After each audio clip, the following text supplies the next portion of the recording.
Ang trailer na ito ay rated H for honest. Wrestling. Ang sports entertainment na natatanging hindi na lang na-adapt ng Pinoy sa kasagsagan ng PE basketball. Kaya nung pinortray nila ito'y libangan ng mga sindikato dahil sa ating bansa, hindi tayo tuluyang may libangan kung hindi nagre-resorta sa iligal. Fuksya libre. Napanood mo na si Paulo Contis gumanap na manyak sa bubble gang habang siya lang ang hindi nauwing straight na lalaki sa cast na nakakahiyang gumanap na magkunwaring bakla. Ano ibig mong sabihin, Mare? Ngayon, ilalagay siya sa sitwasyon na maaaring makatrigger sa kamanyakan niya na hindi umepekto dahil gaganap na siya sa kanyang first ever gay role. Ang kulit naman kasi, bakla nga ako. Na more or less caricature lang since meron siyang boyfriend na hindi nababanggitin na muli para lang ma-establish na bading siya. Para mamaskara ang ilusyon na siya ay isang pantasya na gusto gawin ng lahat ng mga straight na lalaki.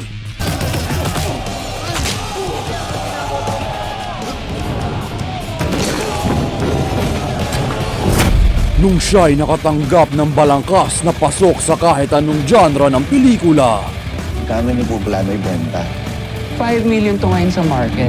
Makakuha ng pambayad sa putang ng kuryente at tubig. For a grand total of 125,000 pesos. Yan ang utang na dapat niyo pong bayaran. Sara na natin sa 6 million. Bigyan mo akong 2 buwan. Siya ay mapipilitang pumasok sa isang secret underground fighting ring na kahit hindi nyo kita, naririnig nyo pa rin ang sikretong nakatagong announcer.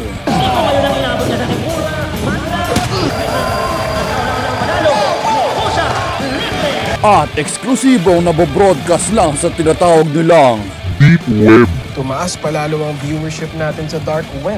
Kahit wala ka namang may nakikitang nagkakamera. At itago ang secret niya ang pagkakakilanlan bilang Filthy Frank X-Ray Mysterio costume. Essentially screen-for-screen adaptation lang ng meme na to. Sa anumang paraan, parte ang tatay niya sa aktibidad ng Filipino blood sport. Gaganap si John Arcilla bilang pulis, kaya kurap siya, syempre. At hindi niya tanggap, syempre, ang bakla niyang anak. Wala akong anak na bakla! Kaya syempre, bilang nasa kontrata ni General Luna, may malulusot siyang pagmumura. Utang ina mo ka, sino ka? Utang ina mo, malis ka rito. Pero itong typecasted, minamahal na aktor, ay may tinatago din na doble cara. Na isa pala siyang spy at mabuting pulis pala sa huli. Sabi ko na nga ba?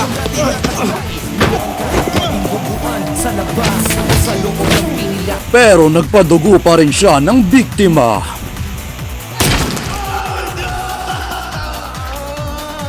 At di naisipan na gawin agad yung hack-hack na gagawin niya sa laptop porket patapos na ang pelikula. At homosexually biased. Ay, sino tatawagan mo ha? Tatawagan pulis? Akong pulis gago! Akong bakla ka. Mula sa kalagitnaan ng mga labanan at kahit hindi focus sa kamera, lumiligalig ang patron ni Khalil Ramos. Ang boss sa mga ring na pinaghalong Grandmaster ng Thor Ragnarok at forma ni Robert Pattinson Batman na nagtitipo ng kasiyahan sa unang first kill na parang inaabangan mo na gawa ng dead meat ang ginawa mong horror movie. Ito na kaya ang first kill ng manok na